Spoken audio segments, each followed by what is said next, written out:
Hey, everybody. Welcome in to Rocket City Reseller Presents Launchpad. I am joined by some of the most legendary resellers in the business today. I have some co-hosts along the way. Tennessee Treasures Ellie is in the house. And we have She Shed244 from Whatnot Acclaim. And Ashley, we appreciate you being our co-host as well. We're also joined by Marcy, Small Town Girls Shop. Woo, woo. She's a reseller out of the Nashville area, and she's been kind enough to join us on today's podcast. We can't say enough about how much we love Marcy. We ran into her, it has been about a year now, maybe a little bit over a year. I think so. We met at the reseller meetup. Yeah, I remember that we met at the reseller meetup, but before that, we actually ran into each other, I think, maybe at the bins, as my wife screamed out about her Jellycat finds. She's like, "Hey, are you?" I was like, "Yeah, we are." And then, so from there, it was just a legend in the making. So we appreciate you coming in. We're going to talk about our week in reselling, Marcy, and we're going to start with Ashley and see what she's got going on. And we'll go around the horn, and we'll ask you about your week in reselling and see what that was like. So, Ashley, what's going on with you? She244 Whatnot Queen. So I've been trying to list on the drop sites. So that has been successful, swapping those out. For those of you that don't know, drop sites are it's like Facebook Marketplace, except for it's a small group. And it's kind of like an online garage sale where you post stuff and people just put want. You'll take that item to a shop. You have 2 weeks to drop it off. They have 2 weeks to pick it up. And you never really see the person. It's done. I like that part. Yes, that part is amazing. Not going in the creepy neck of the woods to go find so-and-so's house. But so I've been doing that. Not getting on a live inside a Dollar General would be awesome. Yeah, absolutely. So trying to post more for this week on Whatnot. Big shows this week, Plush and Toy Raid Train with Gulf Coast Pickers on Wednesday, and then Vintage Plush and Toy Raid Train with Gulf Coast Pickers on Friday, and then Nonstop Nostalgia is this Thursday. Favorite raid train hosted by Kaylee Grin. Amazing time. So that, and then I did a little bit of shopping today. So I got found some vintage Valentines, new old stock, and some plush. So that was fun. Timely. So that's about it this week. Yeah, very timely. It sounds like you've been having an exciting weekend, and also looks like you have a lot going on this week. That's awesome. What about you, Ellie? What's going on, Tennessee Treasures? How's things going? It's been a lot of listing for me. A lot of listing. I've been trying to get stuff on eBay. I know. That's awesome. Trying to get those numbers up and those sales going. I haven't had any eBay sales this week. That's okay. I started off strong. I did a Whatnot show last night after having to cancel the raid train Saturday night. My internet just flared up and that didn't work out in my favor. So I did a pop-up for myself last night and I made about $90 in 2 hours, an hour and a half, something like that. So I'll take that all day long. Yeah, absolutely. Sure. That's what Whatnot can do, folks. Yes. I definitely need to be more consistent. But this week we've got a couple raid trains as well. So working towards those and just listing. I was very tempted to go thrift today, and I didn't. Self-control is a definite thing. It's hard. I wish that I would have, but I didn't. that FOMO, you know? Yeah. Like, I wish there was a live streaming camera from the thrift store. Hey, hear me out. We'll live stream from the that way we can kind of watch the cameras and say, oh, well, they put out a rotation. I need to get down there. Anyways. So, Marcy, what's your reselling week been like? What do you got going on? Trying to be consistent with my listing. That was one of the things I've been learning is to try to stay consistent. Since I'm only doing eBay currently, I'm trying to list like every day if I can, even if it's just a few things. And the sales have been a little more consistent since I've done that. So I have seen it definitely work. I don't know how that works with it. I don't promote right now, but it doesn't seem to be hurting me. So to not promote, and then I can keep every penny, for myself. Nothing wrong with that. Like on my pocket, eBay. Yeah, I saw someone's reel. I don't know if it was yours, that posted it. It was funny. And I was like you just said, Bob, the FOMO is real. You're like, you see someone posting a bins thing, you're like, I want to be there right now. Yeah, for sure. That's so bad. That's so toxic. In my garage. So I think on all of our bands, right? Yes, we're all there. Meanwhile, that death pile is looking at you like, yeah, really? yeah. Exactly. Well, you've been cracking me up with your content, Marcy, with the bins posts, and hey, those are just, they're so funny. I started finding those funny templates in CapCut, and I was like, you know what? The humor is what everyone can just like relate to that. And if you just make it kind of funny, because I mean, we all kind of think that way, right? Sometimes, and those things just crack me up. And I'm like, if it's making me laugh, it's going to make someone else laugh. And, you know, it's just fun to add those. So I just started making those because they're just cracking me up. Me too. I love that. I love content creation. Not very good at it. I'm trying. You know, it's something that I enjoy as a hobby, I think, more so. I like the creative nature of it. Also the helping part, because that's part of why we've started this podcast, is to try to like promote other sellers, promote our businesses as well. We want to grow in 2026. That's really the point of this podcast. We want to highlight businesses like yours that you know, you're out there, you're doing the hustle, and we'll get into the reasons of why that is here in a second. We'll talk about your background and things like that. But yeah, that's kind of the point. So my social media presence right now is about paying it forward, because there's a lot of things that happen along the way in our reselling career, we'll call it, that was really timely, and we met a lot of great people and a lot of connections along the way, and we made a lot of mistakes and failed fast and failed forward, you know, all the things. So I'm just trying to like push that and pay it forward to the community, and also new resellers coming into the mix, because I think it's super important to be a community, and it's really timely, I think, for me anyways, along my journey. So Marcy, let's talk about you, if you want to like give people a little bit of background information about what encompasses Marcy. Okay. So what encompasses Marcy, or how I got started with this, or well, if you want, because a lot of times it's a gray area, right? Like a lot of times we just want to talk about how you got into reselling. But we could talk about that first if you want, and then we'll talk about the reasons why, because there's usually, besides money, there's usually another reason that's driving it. Yeah, that makes sense. So honestly, I have to go back to my roots. And my mom, she would thrift store. Like, you know, growing up, she would not like all the time, like she thrifts more now than she did when we were growing up. But like back in the day, you know, I grew up in the 80s. So it was like kind of almost a thing of, you know, embarrassment back then if you were like wearing thrifted clothes. Like today's kids, I mean, you know, you guys all go to the bins and stuff. It's all the young people. It's the hippest thing ever. Nobody cares that it's used. They think it's awesome. But when we were growing up, it was the opposite.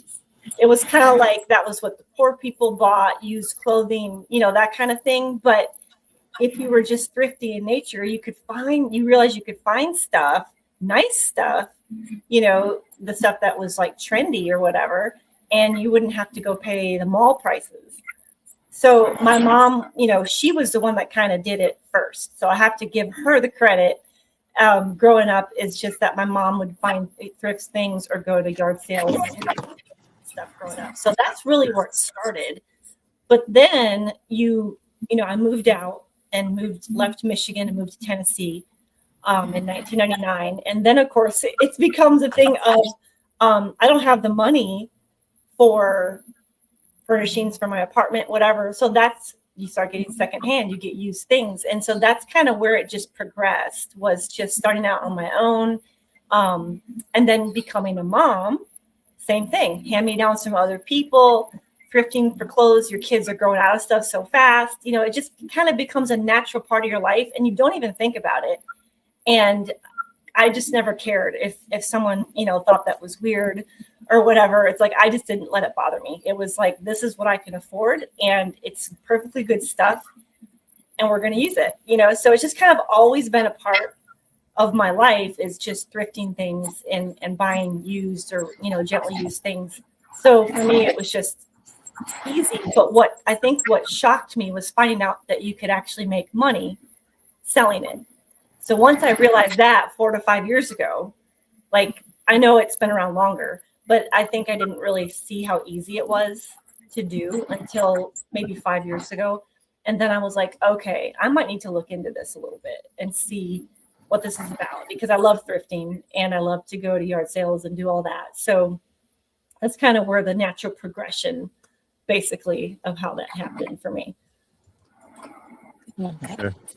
Well, I mean, I think there's a lot of value in what you just said. There seems to be, or at least there was, like you said, in the 80s and 90s, about stigma wrapped around thrifting and having used items. I personally grew up, I would say poor is a good word. So I totally get that. And we had to, hand me down. So I had an older sister. So just imagine what that was like. Just kidding. I didn't wear dresses. Don't hand me down from her. No hand me downs from her, but I mean, we did have that type of thing going on, like within the family structure, cousins and stuff like that. So that was a lot of what we had as kids. And I remember my greatest present or gift that I ever received from my parents. We were in a thrift store, and I was a big Batman fan back then, still am.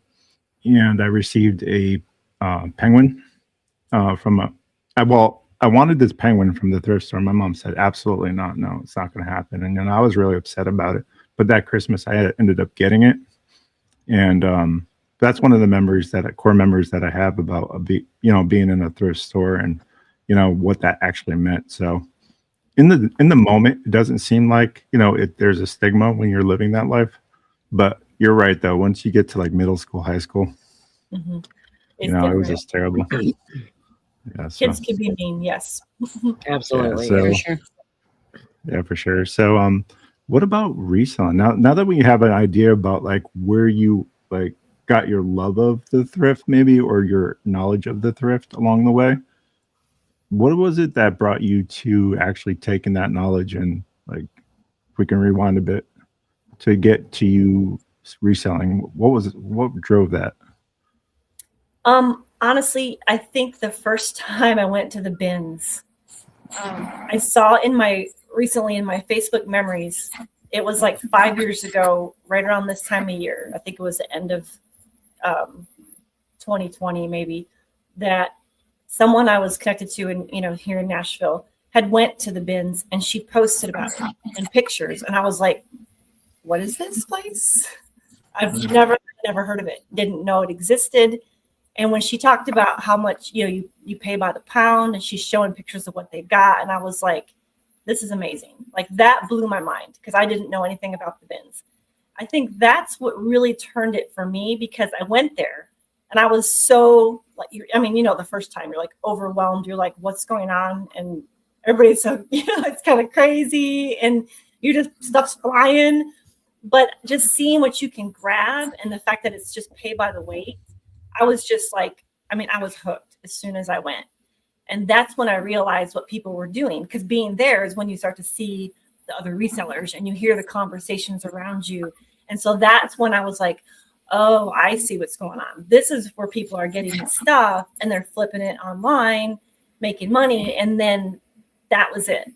That's really where it came in, is because of the bins. Blame it on the bins. I blame it. That sounds like a country song. Which is timely because you're out of Nashville, right? So you should hook up with one of those singer-songwriters and just like make a bin song. That's hilarious. It would go viral through the community, that's for sure. Yeah. There's something about the bins, I tell you. There is just something. Now, there's a little special. Or you love it. There's no in between. I have learned this. Yes. I've brought people before, and it's like, well, what do you think? Like, no. Like, no, I don't want to touch anything. It's a little busy. So yeah.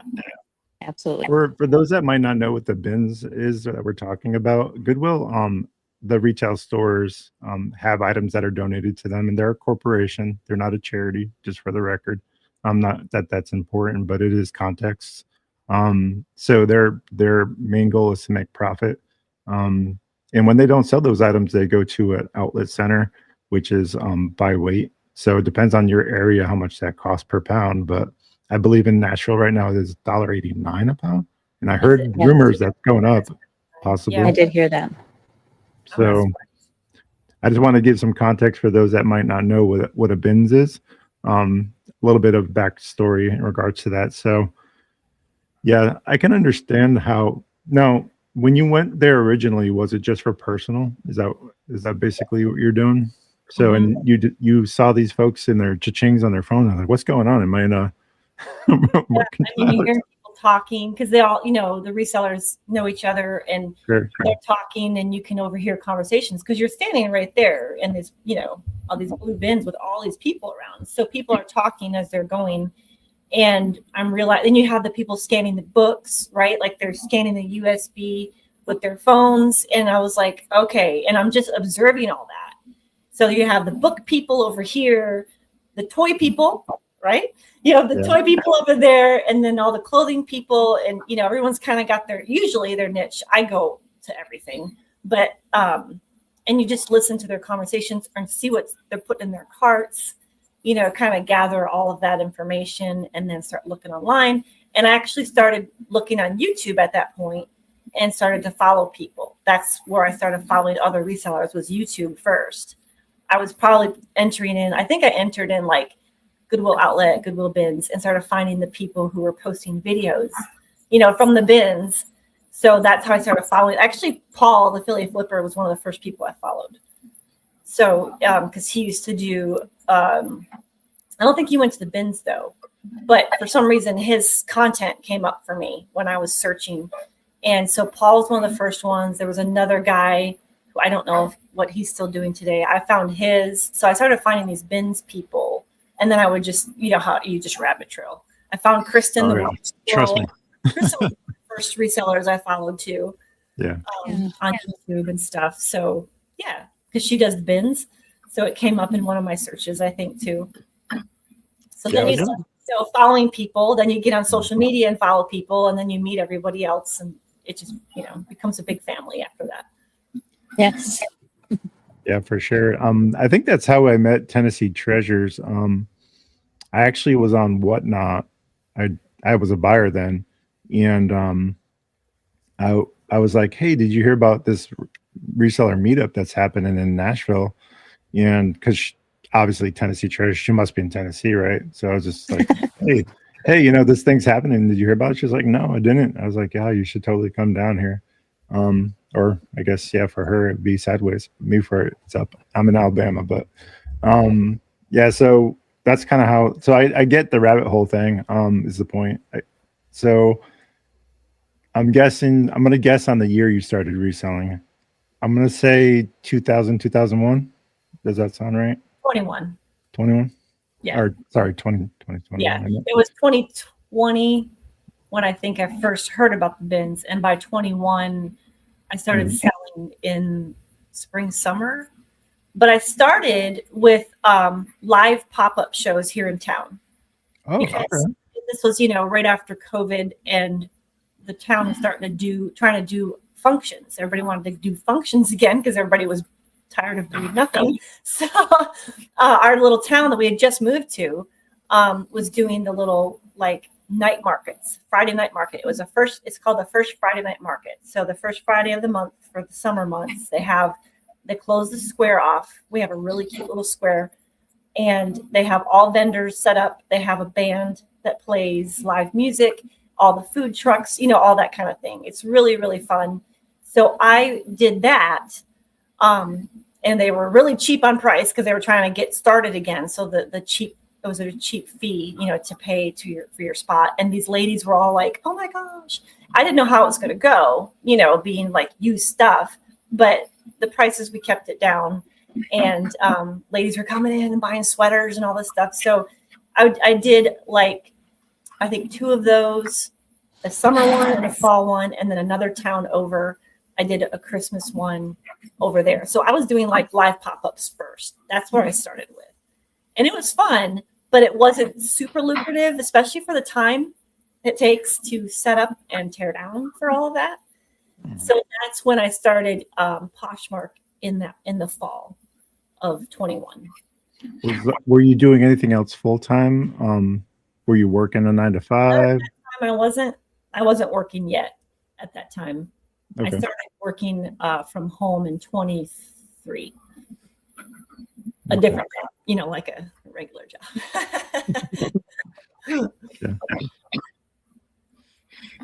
Yeah. So one of the things about reselling that I enjoy the most is I'm doing this part-time, but the freedom that it gives you in regards to your time management. So if you can manage to do this full-time, I think there's a lot of value in that. And I just want to talk about that a bit, because I know that you've mentioned behind the scenes that you're a mom and a wife and all the things. Do you find that to be something that is very attractive to you as well?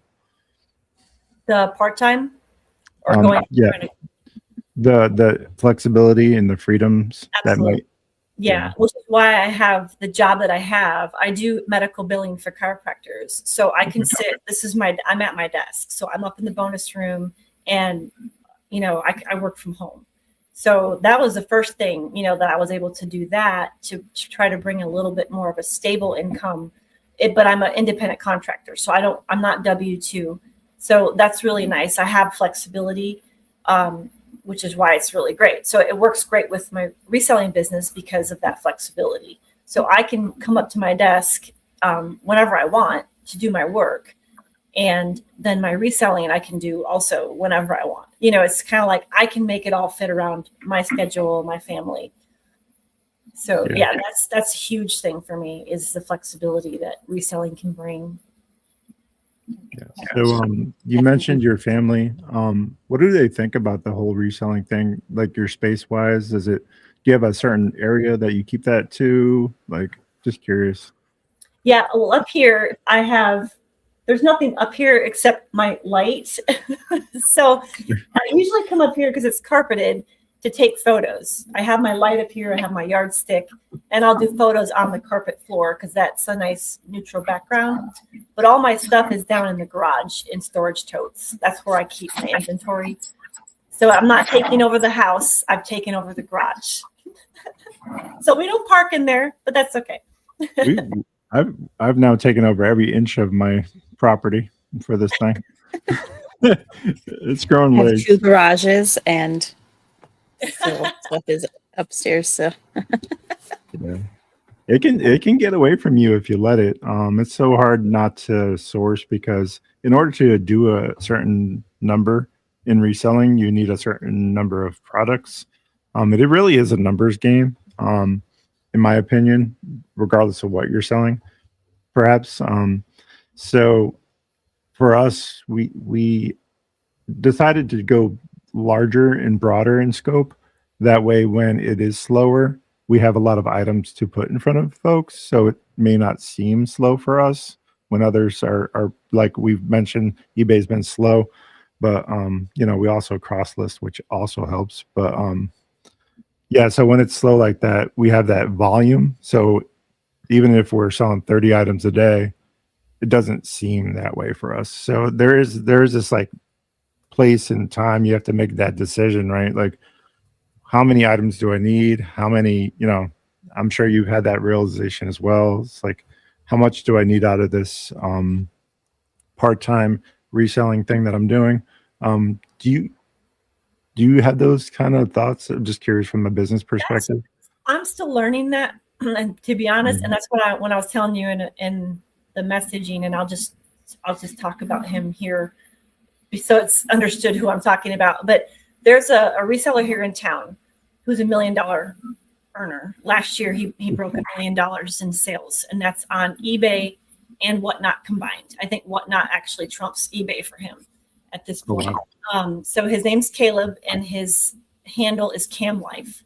So on Whatnot, it's Cam Life. He only sells clothing. And my son actually works for him. My son does his shipping. He's been doing that for a year now. So they're just right here off the square in town. And I met him at the post office a year ago. That's how we were both in there. And that's how I met him. And then he gave me his number so I could ask him questions. And then I got my son the job interview for him. And now he's growing and they're still hiring more people. So I ask him questions because Well, he kind of knows what he's doing. So I'm like, yeah, I would say so. but he's Hashtag goals. Oh my Yes. God. I mean, it's unbelievable what he's done. But he loves to share information. He loves to help people. I'll see him I saw him at the bins last week. Because he'll go there to meet his contacts. You know, he has people that source for him that he buys from. He's gotten to that point. He can't source it all himself. Not when you grow that big. You are now you're making contacts with people who are at the bins every day and you're buying from them. So that's what he's done. And he's also takes a trip to Texas once a month and he sources there and he's developing contacts there as well. So I ask him a lot of questions because eBay is where he started.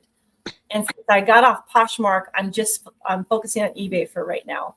So, and the only reason why is because Poshmark wants to be used like a social media platform where they want you sharing other people's stuff and you're posting you're doing all that. I'm like, I don't have time. I'm a wife, I'm a mom, I have jobs. I don't have time to be on Poshmark sharing closets and doing all this other stuff.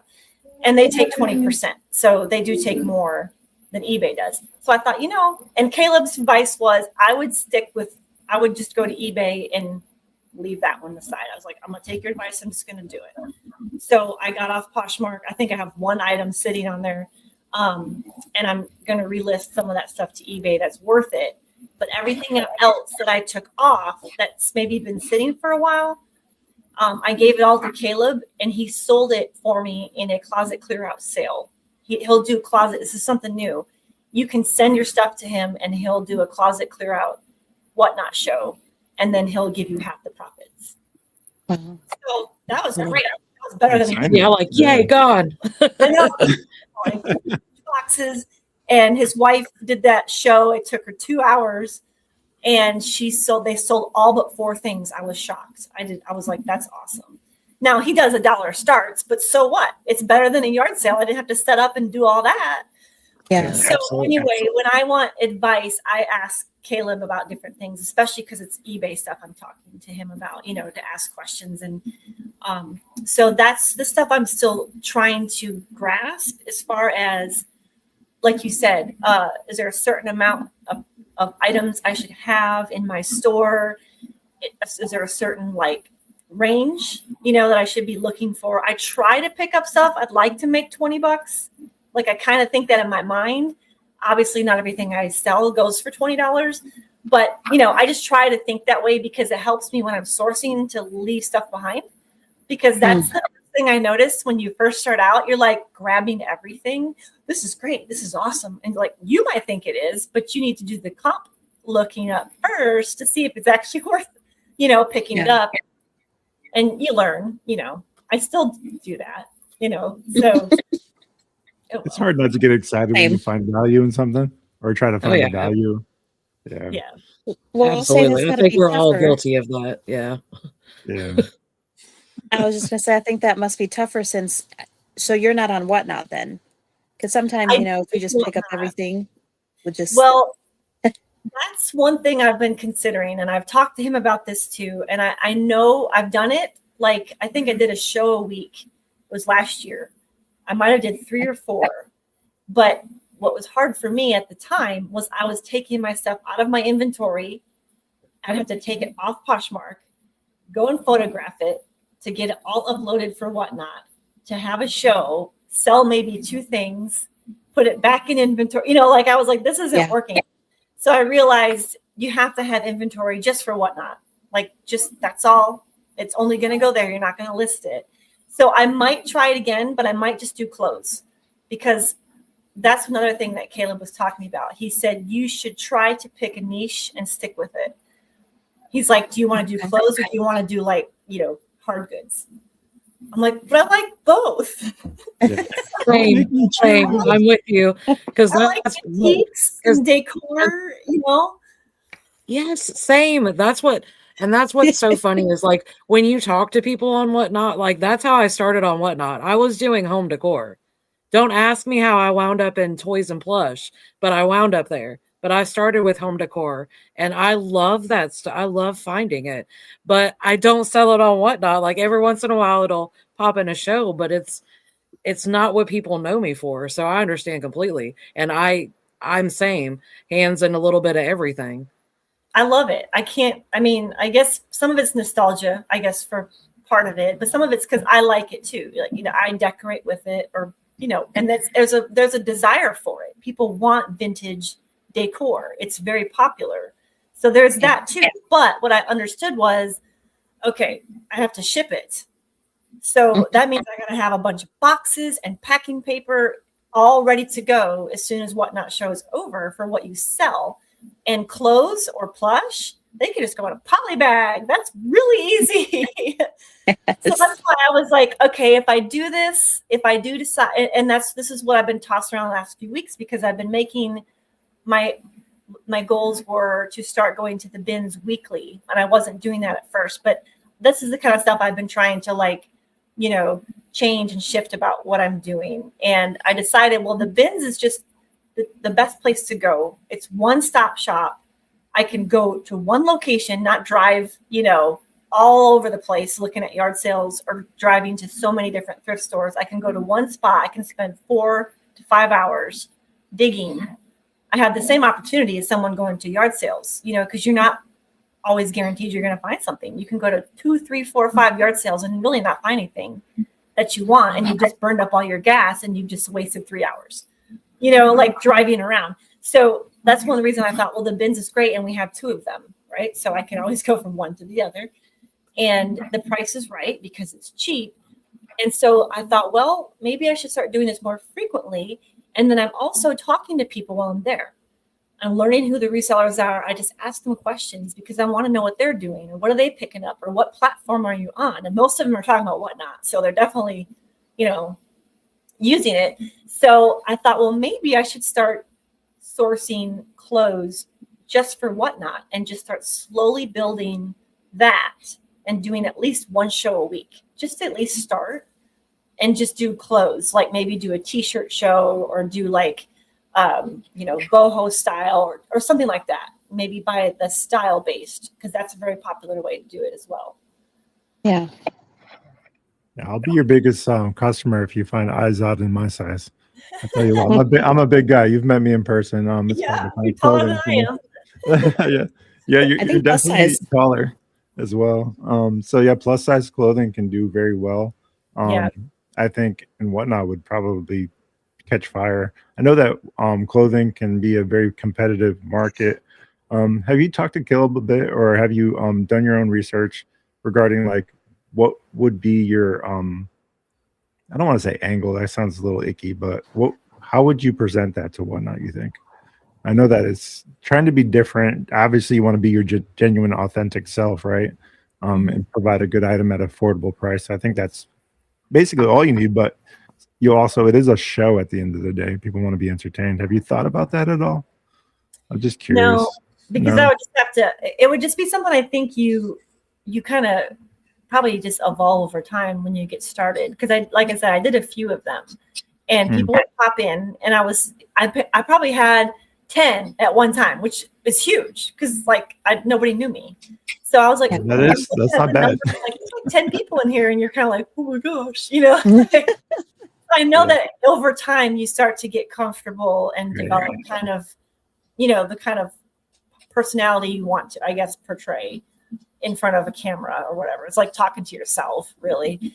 I mean, it looks like it because you can't see anybody, just their comments. So I've thought about it because I would like to ramp up my business, and eBay's great, but I know the turnover can be really quick with Whatnot. You can just, if you really get a following going. Especially the way you're sourcing, it sounds like the bins to Whatnot model. And I've seen it. Flip the World Texas was going live from the bins. I'm not sure if you follow Flip the World Texas. He's on Whatnot. He does a podcast on Fridays. Shout out to Flip the World. Chris is awesome. So he was going live from the bins for a while until they closed that one near his house. But that was an option for him at the time. So I can definitely see how that would be lucrative. And Chris mentioned some of the numbers he was pulling down is very much similar to what Caleb is seeing as well. So there is definitely, and it's only going to grow over time. So if you're hearing my voice and you're listening to this podcast, just know that it's not too late to get on Whatnot. And we're still in the early phases here in the States. I mean, it's big overseas. Online social media sales is the way of the future for reselling. You're already seeing it with Poshmark Live, TikTok Shop, all the platforms, Whatnot, did all the things, right? Now, do you know who Gary V is? Gary Vaynerchuk. That's who I started watching. That actually led me to doing this. So Gary V's talking about it. It's taken off because he's always kind of sees what's coming down the pike when it comes to that kind of thing, and he's talking about it like crazy. I think does Twitter X or whatever, doesn't that have a live platform now? I'm not sure. I wouldn't be surprised though I wouldn't be surprised if that's actually a thing, because I think everybody's, and I shouldn't say everybody, most people are seeing the writing on the wall. I mean, there's always going to be those platforms kind of like Blockbuster, how they decided not to, and Netflix saw the opportunity, right? There's always going to be those folks that don't want to change and move and iterate, fail fast and fail forward. There's always going to be those, but I think for most part, people are realizing that live sales is definitely the way forward. And when you have a business model like using Goodwill as a lever, I mean, the potential is unlimited to what you can actually do. And even if you have a small space and you start off small, I've always said, even if it's just a closet, let's say you're in New York City and all you have is a closet, find those items that people are wanting desperately. If you're a fashionista and you got great style, that's all it takes, right? I'm the last person that should be selling clothing. Have you seen me lately? I'm just kidding. But anyways, I'm just saying, but that's an opportunity, right? So use your passions, use the things that you are good at. And if you're not, and you want to learn about that stuff, these are the podcasts you're wanting to listen to. We can tell you what's trending in sales for toys right now. I did a post on the Resellers Refuge, our private Facebook group that you're part of, about Beanie Plush and how that is 44% increased over the last 90 days on eBay for people searching. So I'm not saying Beanie Babies, don't come at me in the comments, but I'm saying Beanie Plush in general. So that's just one trend, right? So you can do trend analysis, you can do all the things and find a niche that works for you. I always say be passionate about what you sell. And if you're a clothing person and you're passionate about fashion, man, give it a try. I mean, you'd be surprised. I think Kaylee Co was just on the Nashville Flippers podcast. Katie Is that her name? Katie Co? Katie Co, yeah, she was just on the Nashville in Tennessee can tell you, Treasures can tell you. I think it was 7 million. Is that right, Ellie? 7 million. She's not even 21 yet. She's 20. I think she's 20. Yeah, she's not even 21. Yeah, she made $7 million last year, I think. Been selling since she was 12 or 13 or something. Amazing story. Very similar to, I'm not sure how old Caleb is, but equally inspiring to hit those kind of numbers. Yeah.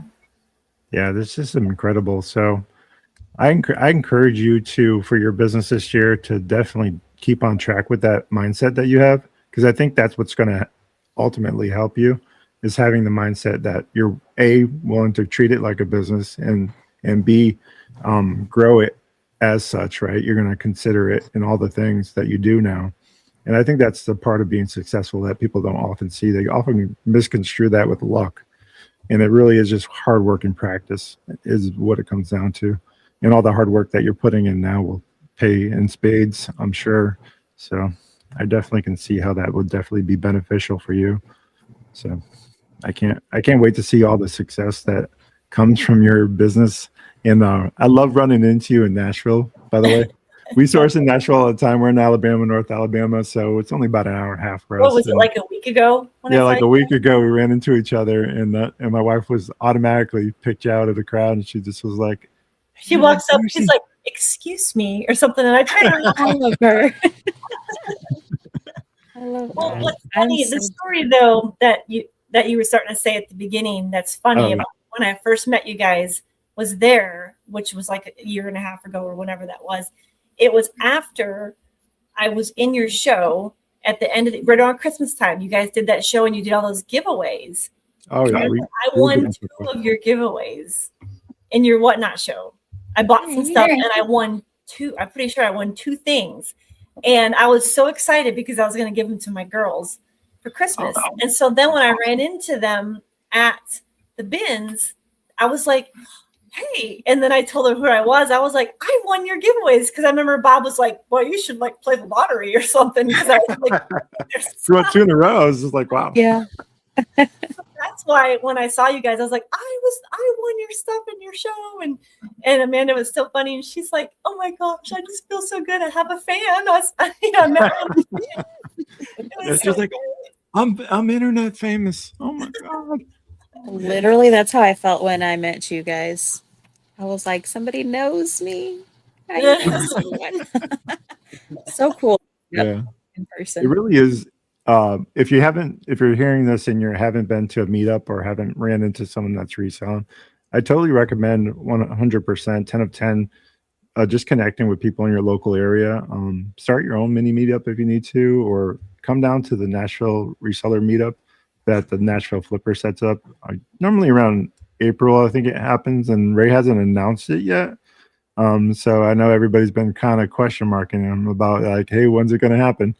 But I definitely recommend you guys, if you can't get to Nashville, definitely find one near you, and or maybe start one. Heck, why not?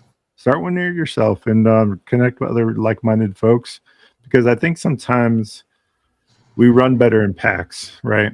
Connecting with like-minded individuals will help grow your business. You've become you become the person that you hang around, the 5 people that you become, or whatever, you hang around with 5, whatever the saying is. So when you hang around with other people that are like-minded and business focused, you will become that, is basically the point. So yeah, you want to make sure you do that. And I can't say enough about that. So. I think it's really important just because it can be lonely.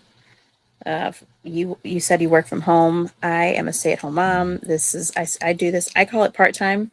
It consumes a lot of my time, but I don't make full-time money. So part-time, 10 hours a day. But it's so important. Like, I have family that just doesn't understand, I think, the clutter that comes with this.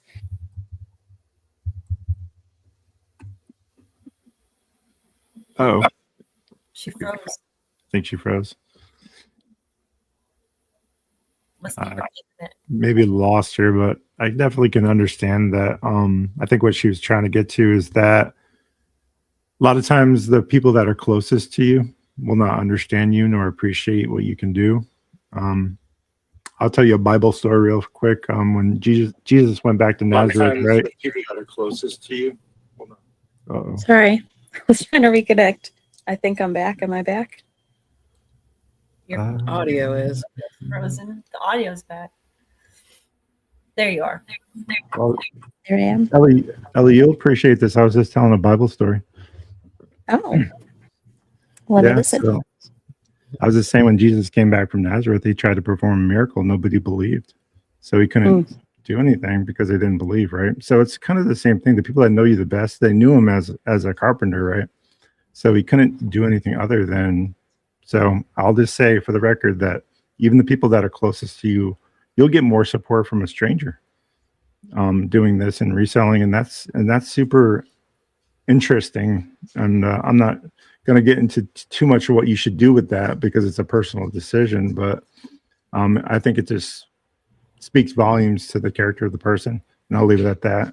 And remember that if someone's a naysayer or is doubting you in a negative connotation for your reselling, don't believe that. Don't let that drive your destiny. So yeah, I just think that there's things about reselling that they just will never understand, like sourcing at the bins. I think Marcy, I'm not sure if you were saying it's either one or the other. You love it or you don't. My family doesn't, or most of them don't. I brought them to the bins and they're just looking like, this is what you do. And that's okay. That's okay. It's for me. But, it's nice to have a community of people that really does understand the love of reselling, no matter the niche. Yeah, I think it's definitely one of those things. And I don't know, Ashley, how do you feel about, what do people think about what you're doing in regards to your work?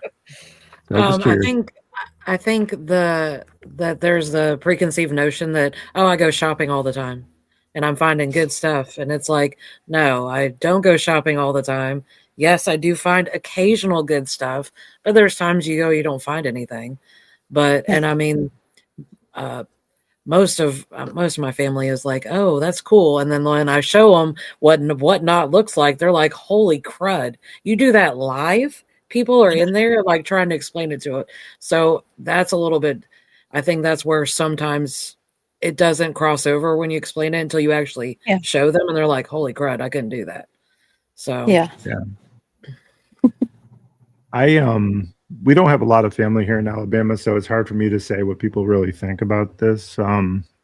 So all I have really is my core people here, and whenever we mention like the success that we're having, it's always like awe-inspiring to them. Like, I can't believe that you made that much off of, like, I'll send them a picture of a teddy bear that sold for $150, and they're just like, what the why is that or whatever. So it's always one of those types of things.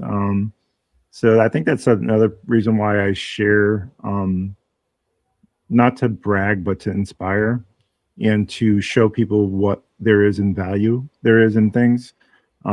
Because people are things, people are thing people. They like, what's your love language, acts of service, are you a thing person, is it time, is it what's going on with you? And people receive that differently. So I think a lot of like what we do, we're selling an emotion. We're not selling an item. So when we sell plush, and a lot of times people connect with things in that way, even clothing, how does it make you feel when you wear it?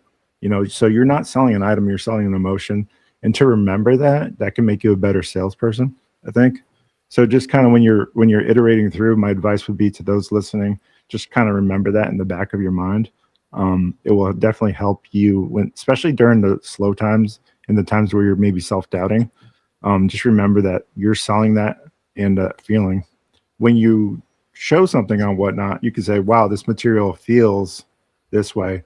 And doesn't it look great in this way? Like the style of it, you can say this scarf goes with this or whatever the case may be. I try to do that with plush and toys too.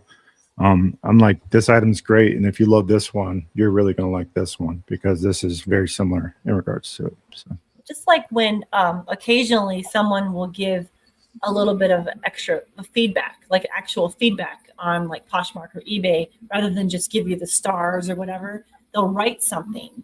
And I love when they do that because some people will get personal and tell you like, this was for, my mom had one, blah, blah, blah. Like it's a very personal thing to that person that they purchased that from you. I love that because that's that connection, like you just said. And I actually had, right before Christmas, I had the Polo Bear sweatshirt. And those are expensive, if you know who the Polo Bear is. And I had it listed, I got it at yard sale. And I had it listed, I don't remember how high I had it. But then someone sent me an offer with a message and said, my son wanted one of these when he was like 7 years old. Now he's 24.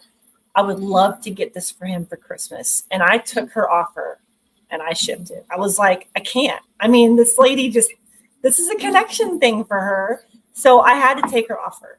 I probably could have got more, but it already had been sitting for a few months in my closet. Why not make somebody happy? Absolutely. So I love that. That's exactly what you just said. It's those personal connections and stories, and you just have no idea what that person out there is looking for. And you might be providing something like that for that person because you took the time to just pick it up and say, this has value, Mm-hmm. It does bring a little extra joy to what we do, for sure. Yeah. Matter of fact, I have a letter from a customer that bought from me on Etsy. I'm going to slide over to my desk and get it. Well, I'll let you guys talk it for a minute. I'm going to read it right online. Hang on a second. Okay. I was going to say one thing about people that don't like the bins. I was going to say, so I had brought my husband one time and that's not his thing. And that's because he's very introverted and there's so many people. And I get it. Like you said, it's definitely not for everyone. And I don't ever fault anyone for that because it's different than going to a thrift store where you can just shop a rack. That's just like a store. But the bins is a complete different experience. But he sees what I do. And so does my family. I'll send a screenshot when something sells. And then they all just celebrate with me. It's like they're excited because they understand there's value behind those things. It might not be something everybody wants to do, but they can appreciate, So what that can do. I wonder, because you pick up a lot more like higher end clothes. I've seen you pick up boots. I don't know. Do you pick up a lot of toys? I don't. I haven't picked up a lot. Usually, So I don't know much about them, to be honest with you, unless I see something that's vintage, that I grew up with. So I think that the disconnect that I've received has been because of that. Like, you're picking up toys, like who wants toys? Oh, I think that that's the disconnect that I've received. from other I don't people. pick up clothes much, or I do pick up shoes. And so in the times that I've come home with like some Jordans, I'm like, I got myself a new pair of Jordans, and sometimes I keep them for me. I've heard from these family members like, where'd you get those? I'm like, paid $5 for them. That's the best thing. What? And then I see yes. And so I think that's a little bit of the disconnect. People don't quite understand the toys, the nostalgia behind that. But I have received what you're saying, kind of like excitement for the finds when it's something that they might have wanted or, picked up or bought full price or something. Mm-hmm. Yeah. So what do you got, Bob? That's awesome. All right, so I'm back, and I love everything that you guys are saying, and it really is timely because Dottie C from Long Lake, Minnesota writes, "Hi, Robert, and Merry Christmas. I just wanted you to know how much," I'm trying to read this. Her handwriting is not the best, Dottie. How much I love the Coke bear. It was a Coca-Cola bear that she had to purchase that arrived from you today. It says, he is wonderful. He's in wonderful shape, and thank you. And I thank you. I think it's my son bought this for me when he was in high school, and through the move and other things, I lost the bear. So it's a special feeling to have him with me again. Blessings, Dottie C. So she took the time She to wrote handwrite a letter and send it to me, which is really another reason why I think that plush and toys can be impactful. Also, other things that you're selling can be impactful. You don't know the difference that you're making in someone's life. So just remember, again, it's the emotion that you're selling, and this is proof of it. And this is a physical representation of that. We get electronic messages all the time, like Marcy was saying about, thank you so much, or I'm on a fixed income. Would you mind taking a lower price? Things like that. And we always try to do our best about that, accepting those types of offers. So, yeah. I have a question since we're on the subject. What do you guys say? Because I see a lot of contrast to what you're saying in the reselling community. If somebody is telling you they have a fixed income, don't believe them. If somebody's sending you a low offer, don't take it, stand your ground, that kind of thing. What would you say to those resellers or I'll let Marcy. I'll let Marcy go first. She's our guest. Marcy, what would you say to someone like that? I kind of just have to. I judge that on my own. I feel that out for myself. I'm never going to assume anything of anyone. So I think that's the first place for me is I don't just make assumptions immediately that someone's just a scammer. Mm-hmm. That's usually what people are always trying to act like that. And I know there's scammers out there. I'm not, it's possible I got scammed by a return. I don't know for sure, but you just kind of have to take it. Like I'll message Bob sometimes. I'm like, I can just did today. Yeah. The lady just got her boots.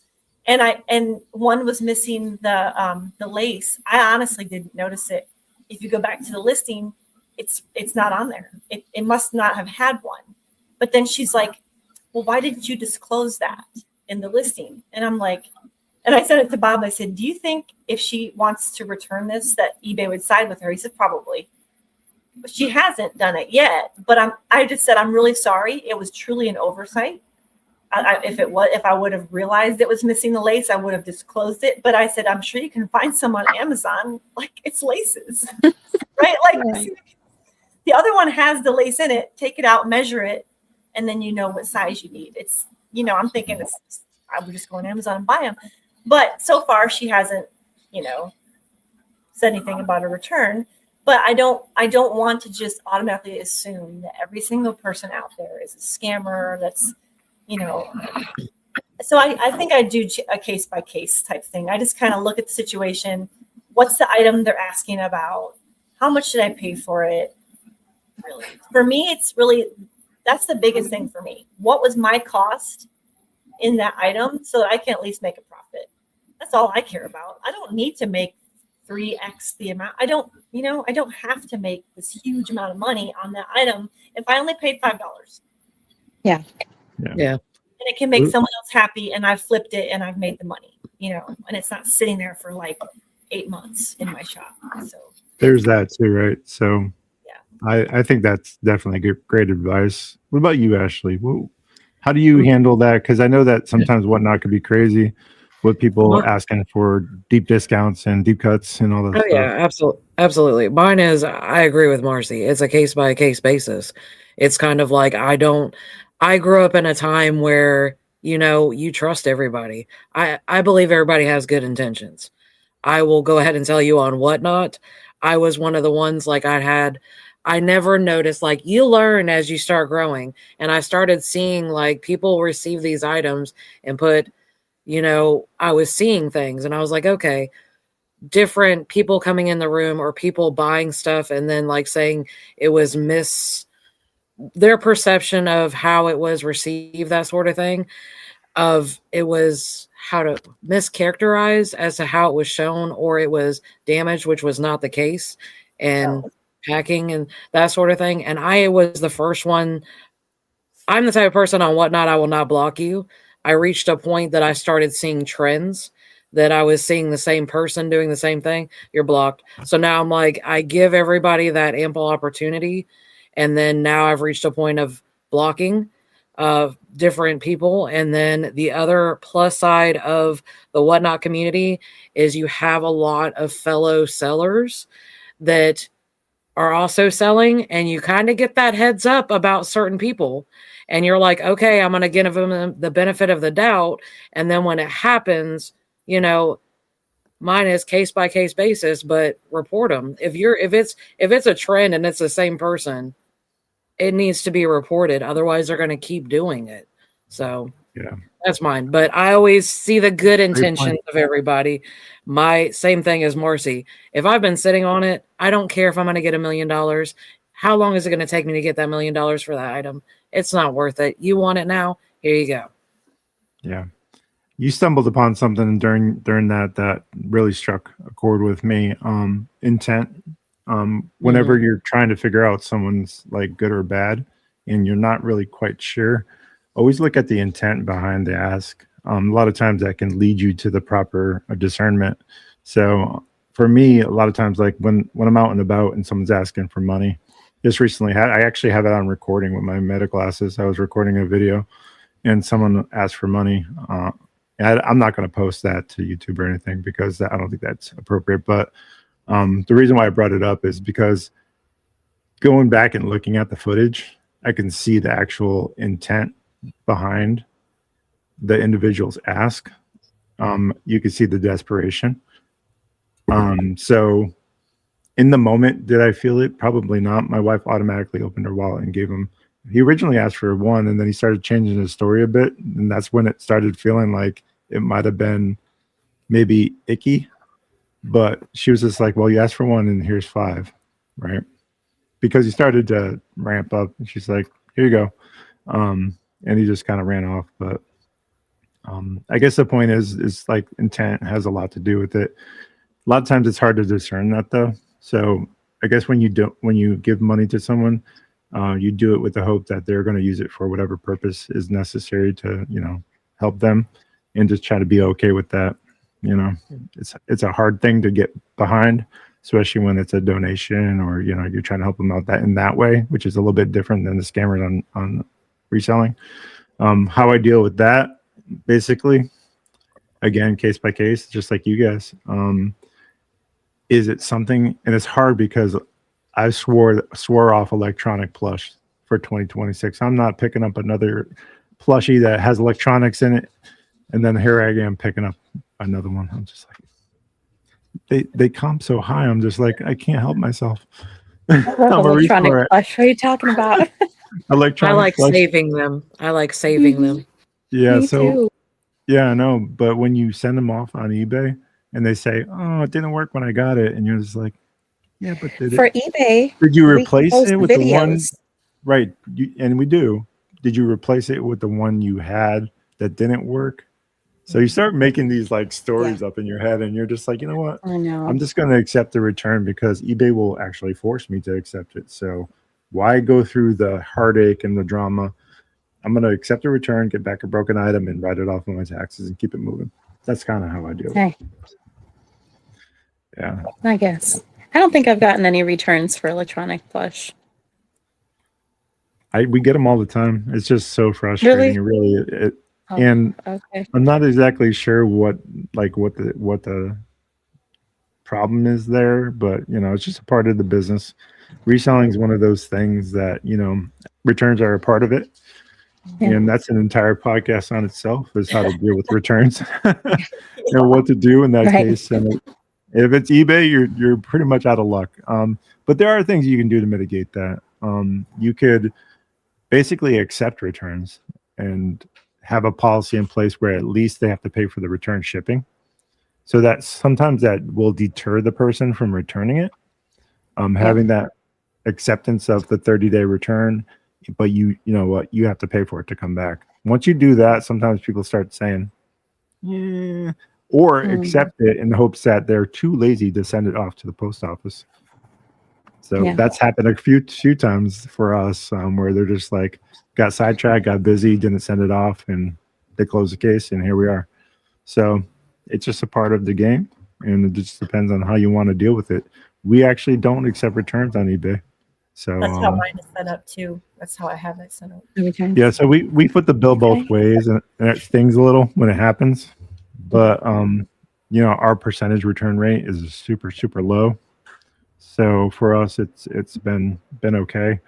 I've even had them on Whatnot. I mean, it happens. I want my money back. This thing, you didn't disclose this, that, but did we?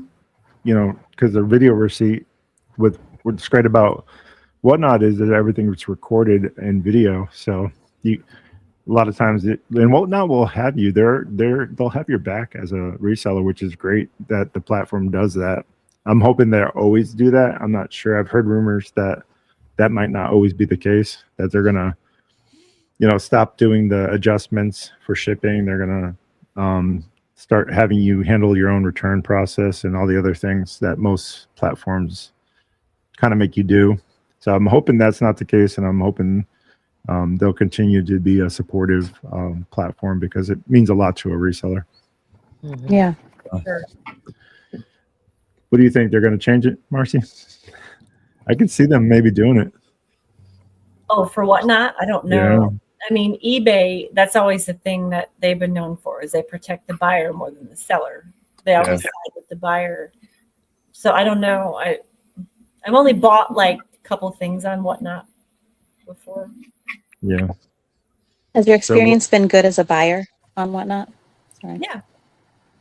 Yep. I got stuff from Bob.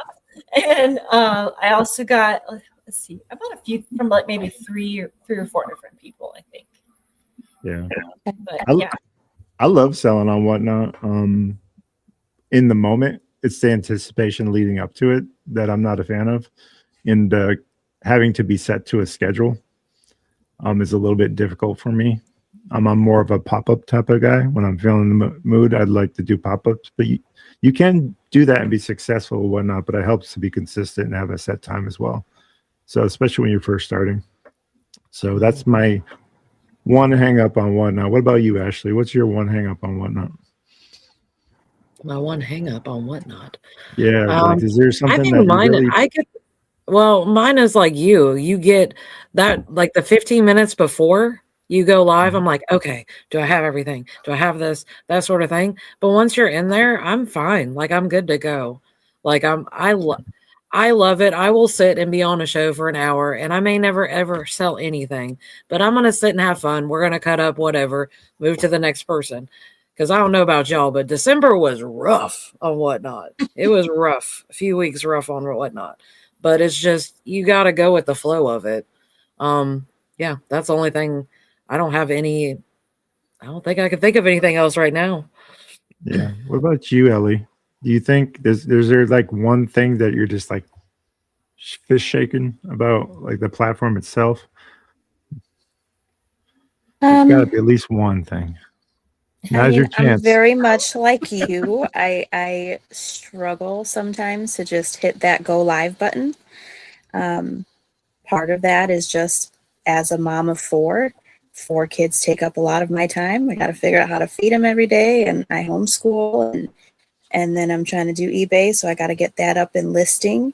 And so there's a little bit of a work-life balance. Like, when do I go live? When do I list? When do I do this? I don't know that I have a complaint on Whatnot itself, except for it's like a blessing and a curse, I think. There are clicks that sometimes form, and sometimes those clicks can become very empowering to the community, but sometimes those clicks can become very, like, you kind of feel like an outcast. I don't know if I'm explaining that correctly. I think so.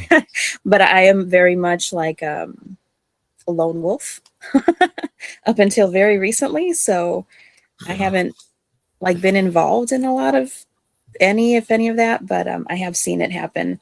And I've seen the ramifications of it, like people getting singled out or people getting hurt. And so I guess that's the big, it's a little bit like back to high school with there can be drama.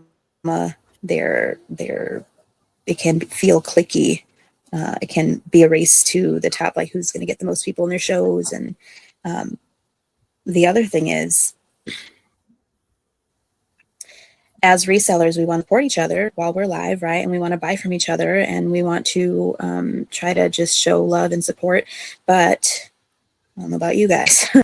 My pockets don't run that deep. So I sometimes feel like if I'm in the show and I can't buy, I feel a little bit guilty. And I feel like there's an expectation sometimes for that. Huh. That's very insightful. Yeah. I can see maybe part of that. Yeah, I can definitely see where you're coming from. And I think ways to maybe mitigate that are to do the things that you can do for someone's. And I would say a share or comment is more important to me personally. But I could definitely see like the other side of that coin, like being, you see someone promoting, and I won't name names, or doing something of that nature, and you're just like, wow, they're getting more followers than me because they're doing XYZ financially, and I just can't make that happen right now for whatever reason. Like, I could see how that would be a deterrent, but I want to just encourage not only you, Ellie, but everybody listening to this to do and be intentional in what you can do in the time that you can do it. And I'll give you an example of my YouTube channel. A like or subscribe would be more meaningful to me than a stars on Facebook or some sort of like monetary compensation regarding that. So, because there's value, more perceived value for me in that. And I think most people probably would feel that way too. So be encouraged to, if you have 5 minutes or 10 minutes outside your busy schedule to mod for somebody or to be a part of their small orbit for just a little bit, I think that can go a long way. Marcy, I know you don't sell on Whatnot, and static reselling is mostly your jam, but have you ever had that moment in time where the intention, not the financial intention, but the intention itself has led to that type of relationship where you grew a community? Like, I know you've done pop-ups and meeting people and things of that nature. What's your experience been with that? Like, have you seen growth through that type of like engagement? Well, I haven't had that kind of engagement as much, simply because I'm not with other resellers until I run into them at the bins. like that's it. Well, you ran into Caleb I suppose I answered my own question because you ran into Caleb at the post office, right? That's a good example of just being kind and friendly, and look where that led, right? Well, I mean, you've met me. I talk to anybody. Oh, I yeah. don't have a problem. That's because you're the best. It's my husband's the same way. We're just kind of I don't know if you call it the oldest child thing because we're both the oldest child, but I don't know. I have to talk to more oldest childs to see if it's a thing. But I'm an oldest, baby, so I don't think that's the case. I'm the baby. So. I was gonna say I'm the baby too. Well, okay, then it's a personality. I don't know. I mean, I'm extroverted. He's introverted, but he doesn't have a problem talking to people either. So I think that's a thing. Is if you're not afraid just to talk to somebody and ask a question or just put yourself out there, and I'm not afraid to do that. So when I saw him, he had the cart, a wheeling cart full of. I'm like, this guy's a reseller. What else would that be? That's why I asked him. I was like, oh, are you a reseller? There goes the conversation, So for me, it's just a matter of maybe picking someone out and asking a question, which is why I've been doing that at the bins more frequently because I'm trying to learn from other people. So for me, that's where I have to do it. Is I have to go to the bins or see someone at the thrift store or go to the reseller meetup because I'm not really on Whatnot, so where I can ask questions. But when I have been on there, I would sometimes ask questions. I think I've asked you guys questions before, and I've used to ask Paul questions before. Like this is back, quite some time ago. But like I would sometimes do that. I just don't get on Whatnot very often. I mean, again, it's another thing where it's like I don't have a lot of time to just sit there and watch people's shows. I'm not going to buy anything. Like you said, it's like I don't have the deep pockets right now. I can't just go and blow money on whatever. I'm trying to sell stuff. But sometimes I like to pop in and just see, and it's fun to watch because you watch what other people are doing, how they do it, what are they selling, what are people buying right now? That's a great way just to learn. Market research, yeah, absolutely. Market research, and just watching what Caleb's doing. And that's why I said when he said pick a niche if you can, he's like, I know everything resellers. There's people out there that do it. You can do it.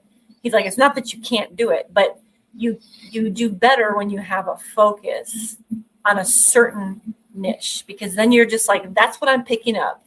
I'm not going to go over here and get this. I'm going to stay with this stuff, and you learn it. Like you guys know your plush and stuff. Like I'm standing next to you guys at the bins, and you're like, oh, see this is a blah, blah, blah. I'm like, I don't even know.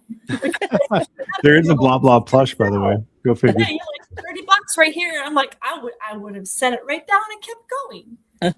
Then vice versa. You see clothes, and we're like, okay, I know Nike, I know this, but you'll pull up like this, and we'll be like, okay, it's a shirt. I just recently picked up a Chanel bag at the bins. Real? This is my thought process. At weight, it was probably a quarter, right? So I'm like, I'm just gonna put this in my bag. What the hell? And then check later. I reached out to Rachel Strickland. She's a reseller's reseller. If you're not following Rachel Strickland, you really need to do that. She's on YouTube. She is an eBay seller or whatnot. So I mean, she's all over the place. So she's also an artist and all the other things that she's doing, mom and wife and all the things. But reached out to her, and she just right away messaged me back about, she's like, can you send me some photos and all the things? And I was like, man, I was looking at comps online.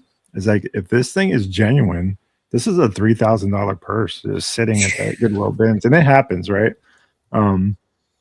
So she messaged me back, and she was like, okay, so well, it has this and this. She's like, can you scan the QR code that's inside? Because there's a little QR code on the back of the label.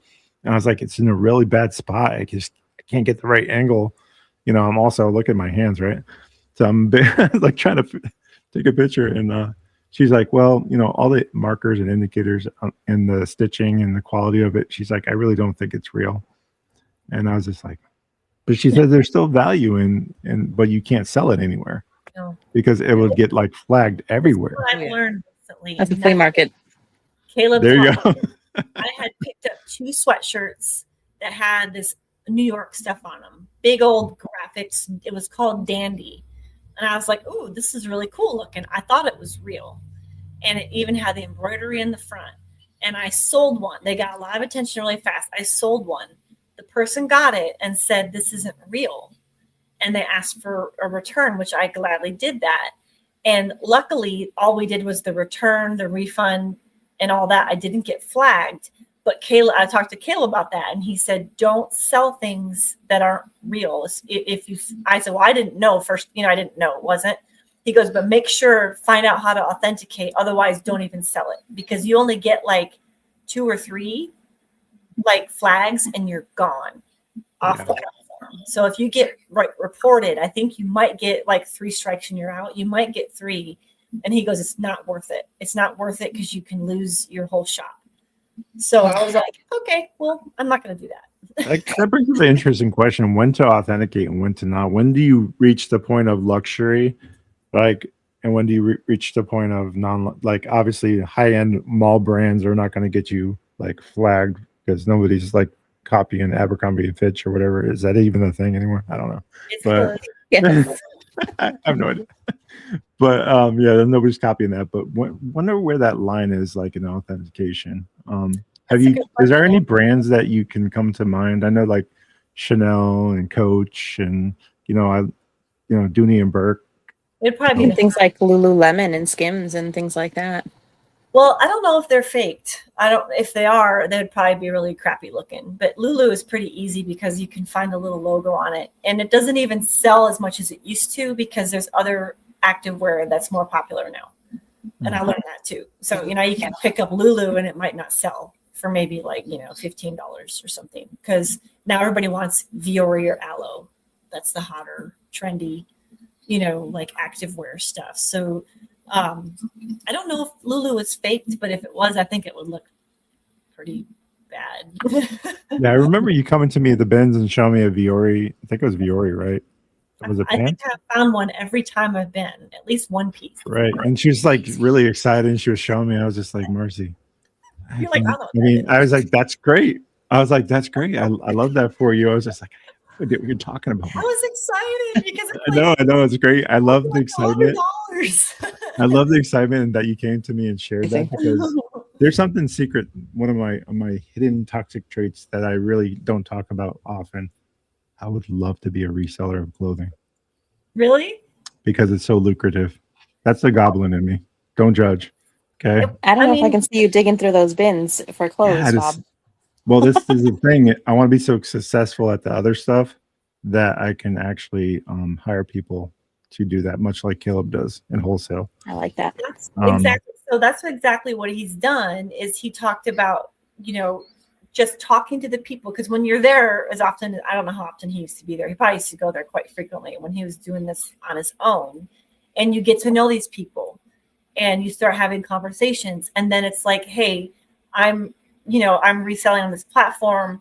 I want to buy from you. Because there's people there that's all they're doing is sourcing and selling it to somebody. They're not listing it themselves. They don't want to take the time to do that. They just want the quick flip. So like, say they might sell it to him for $3 to $5 a piece or something like that. I don't know what they sell it for, but it's cheap because, he's got to keep his costs down too. But these are the people that are there like just about every day. Like that's what they're doing all day long, is just picking up clothes and then selling them to somebody else.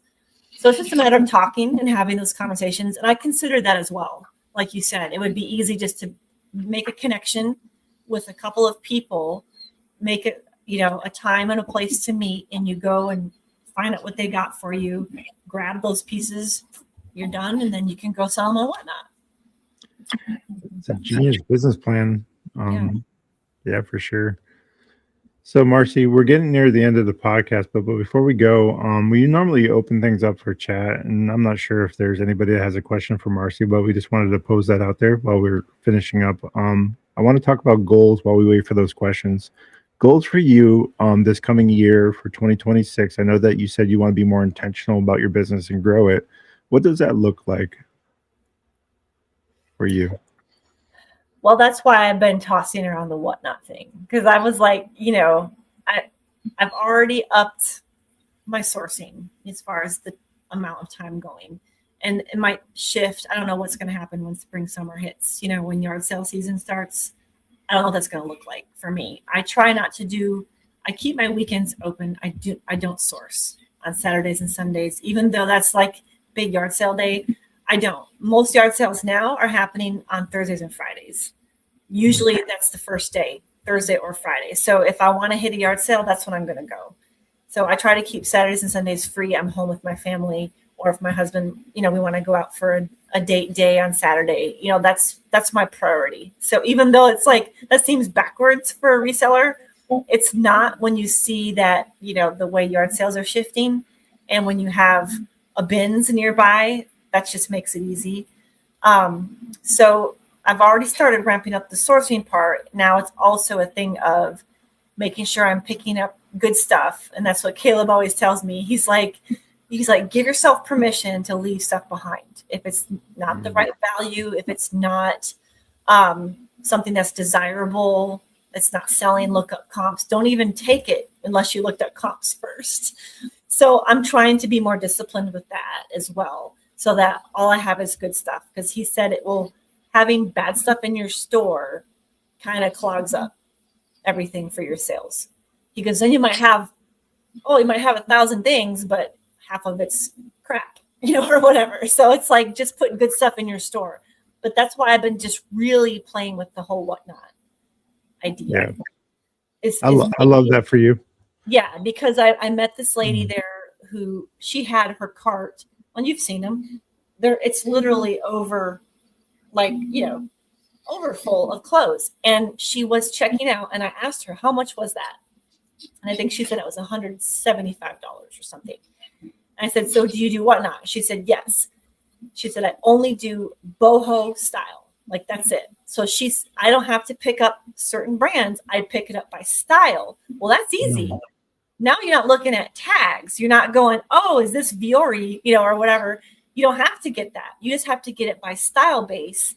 And then she turns around and she can make $1,000 on that 175 that she just bought. And I was like, okay, I got to start thinking about this. So that's what got me really thinking, is talking to people like her at the bins who are just buying maybe a certain style or certain styles to do like specific shows that are based on certain trends. So that's the kind of stuff and so that's why my whole thing is still morphing as far as what I want to do for 26, because I want to see if I want to test the waters with that type of a method, and still always have eBay. Like, that's not going anywhere, because there's stuff there that you got to put it there, because it's going to sell for more than on whatnot. Yeah, there's that balance line, and we talked about it on the last podcast. Is like, where does that line really end up, right? Do I set a financial standard? And for me, it's like $25 to $30 is probably not whatnot. It's likely eBay. But then again, I've sold items, and my wife has sold an item for $450 on whatnot. So what do you do with that? Like, it's one of those things. It's like such a question mark, and it really is. It's like so like mind-boggling.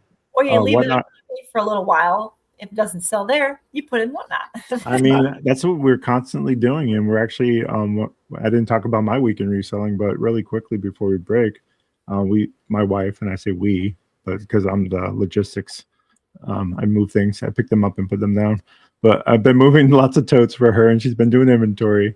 And, we have to be intentional about that. So we're preparing through stuff and like kind of getting rid of that, we'll call it noise, that you were talking about, cluttering up the shop, and focusing on average sale price items, things that are going to drive that metric, because it's a super important one to think about.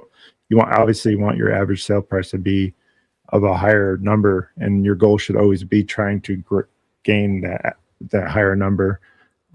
Pick up better quality items, like Caleb recommended. Very smart young man. And doing all those types of things. So we're kind of being more intentional with our inventory this year. So that's been my week in reselling. eBay, for the most part, has been slower for us. So it's slowed down quite a bit. But Etsy outperformed eBay for the first time in 3 years of us reselling. Wow. So I will just give one more plug. If you have vintage, consider Etsy.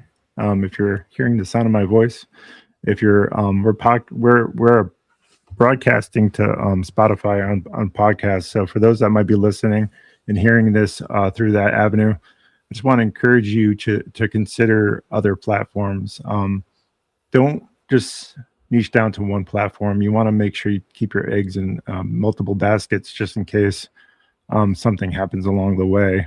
So I love that for you, Marcy, that you're thinking about Whatnot and you're thinking about not keeping all your eggs in one basket, because I think that's super important.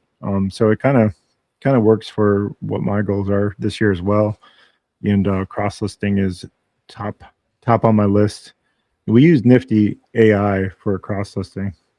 I normally don't plug it every show, but I'll just say that, it's something that you talked about, Poshmark, how it's consuming. Nifty AI can do all that work for you, the shares and stuff. So I just want to, I know it's a financial burden. It's not a cheap tool to use, but it does pay for itself. So just want to encourage anybody that's listening to this to also think about nifty.ai. Code Rocket City will save you 15. Just kidding. Can't help myself. Marcy, get off my back. I'm surprised they're not sponsoring this podcast. Normally they do. Like our last episode. Come on, Nifty, do better. You need to sponsor. Get on it.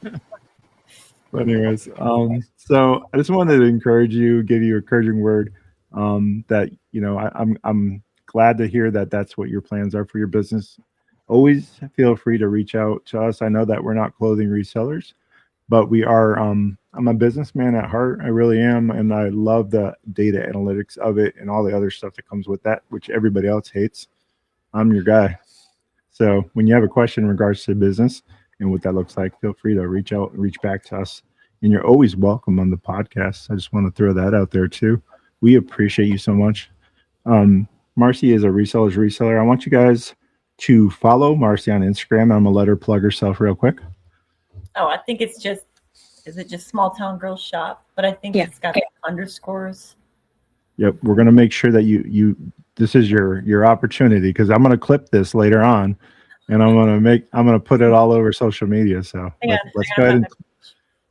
I always forget how it's, Yeah, that's why it's okay, because I'm gonna clip it all up. It's gonna be pretty. Ready and go. It's the small _town _girls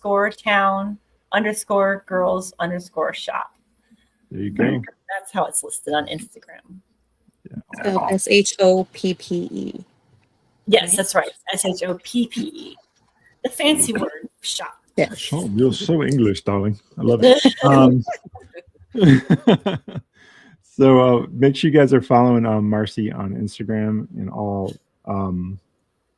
the things, and also follow Tennessee _treasures on Instagram. She said I'm still working on to try to get her an Instagram, maybe someday. She said, Ashley, we're gonna get you. We're gonna rope you in. That's my goal for the end of the year. At the very least, just Instagram. Facebook is kind of but Instagram is what everyone's using. So yeah.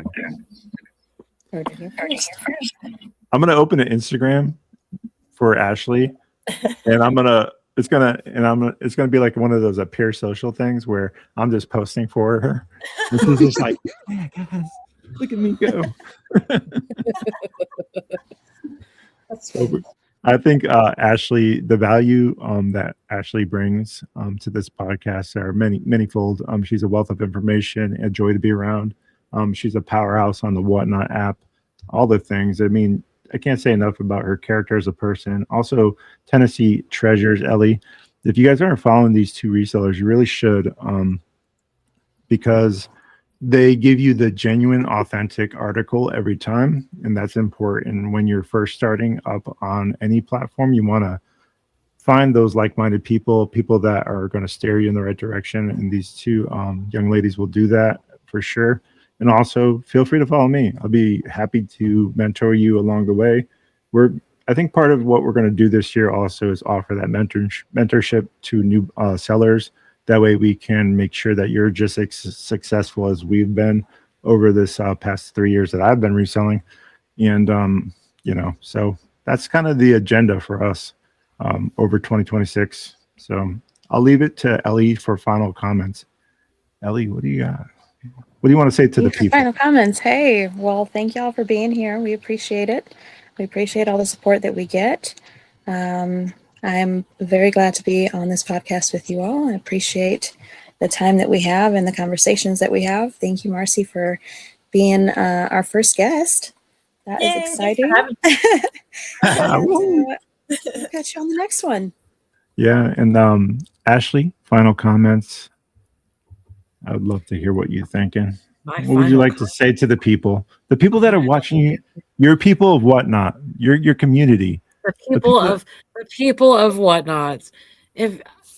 I think the biggest one is, don't be scared to ask the question. There's no such thing as a dumb question ever. And that's mine. I just want to be that person for everyone. Like, if you have a question, just ask. If I don't know the answer, I will hunt it down.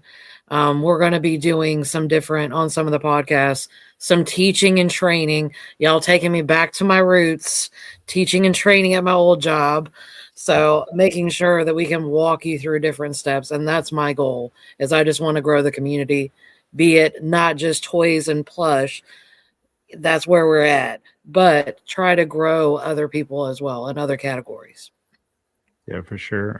That episode, when is that episode again, Ashley? Do you have it? 26th. January 26th. January 26th, 8 p.m. You're going to want to make sure you meet that podcast. We're going to start from beginner level, and then we're going to have an intermediate and then advanced. And we're going to roll it all together in a master class. And we have two very smart young ladies that do Whatnot all the time to help you along the way. I am but a trained monkey on the leash when it comes to Whatnot. I'm just all over the place. If you've ever seen one of my shows, it's comic relief for sure. I try to keep things light and airy. I don't have any structure or rhyme or reason, much like this podcast.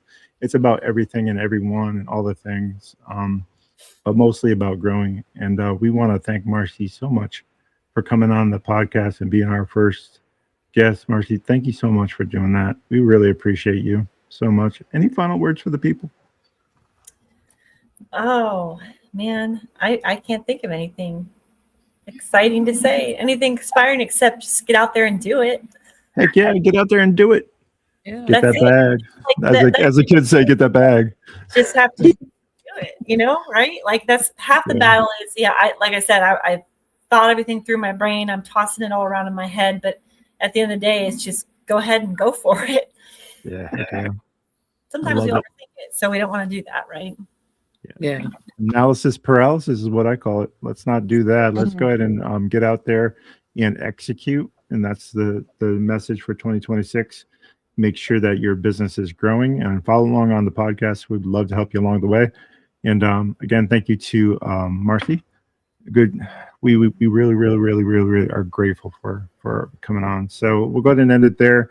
I want to remind you, if you can't be good, be good at it, and we'll catch you on the next podcast. Marcy, stick around. We're going to talk to you in the behind the scenes, but we're going to go ahead and end it right now. Thanks everybody for tuning in and watching and your viewership. Remember to like and subscribe. We appreciate you guys. Until next time.